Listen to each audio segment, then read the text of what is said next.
Tell me about Kenny Pickett. When you're looking at what you've seen just through the offseason here, I'm sure you studied it before you agreed to accept the trade and redo your contract. What do you see in him, if anything, that makes you believe this guy could be a really good NFL quarterback?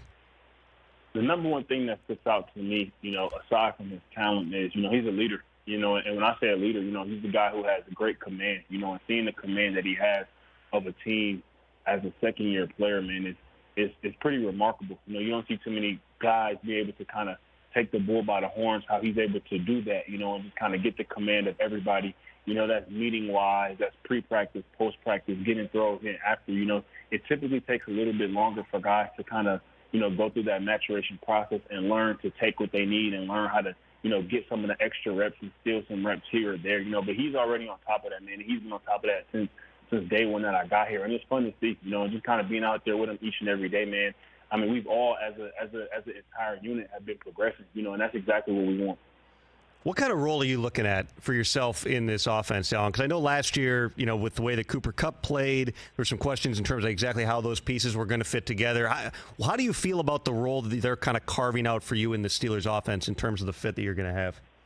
Yeah, I think the most unique thing is that for our receiver room, between me, George, and Deontay, we all have different skill sets, and I think that's something that bodes very well, when you have guys who can have different skill sets, who can play different spots and be moved around and different things like that, So for me, I've been able to come in and just kind of learn the whole landscape of the offense, that's playing, X, Z, F, whatever that may be, just so that I can be utilized in whatever way that they need me in many different ways, So for me, that's just kind of where I've been, locked in at, is just kind of, gaining a full grasp of the offense so that once we get to training camp and different things like that, I'm able to be utilized in many different facets.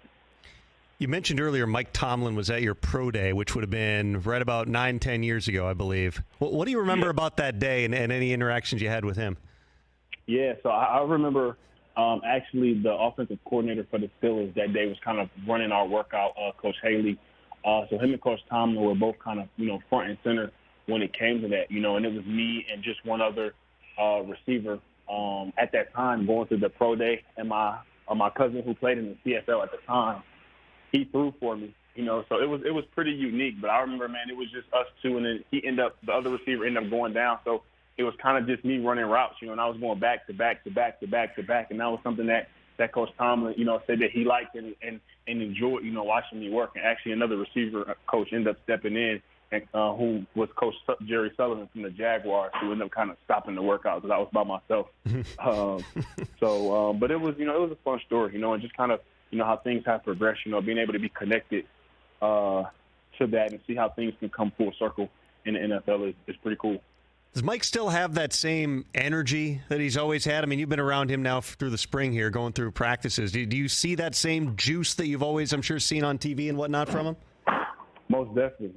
It's such a special trait. I think that for me personally, even as a player, when you sit in team meetings every single day, it's truly the art of getting guys' mind right, ready to play football each and every day. And as a veteran, you can appreciate that. I think that once you play time in this league, you start to really cherish some of the small things, and especially for me now, again, coming off the injury, being able to hear Coach Tomlin, how he gets us mentally prepared on a day-to-day basis, and then going out there, from whether it's from drill to drill, from meeting or whatever, taking the small things, staying attentive to the details and different things like that, and that's a big reason why he's been able to have success in this league, because not a day goes by, where we aren't locked into the little things and those aren't being brought to our attention on how we can be better as a unit, better as a team, and better as players. Catch the Rich Eisen Show every single day on the Roku channel, 12 to 3 Eastern, for free.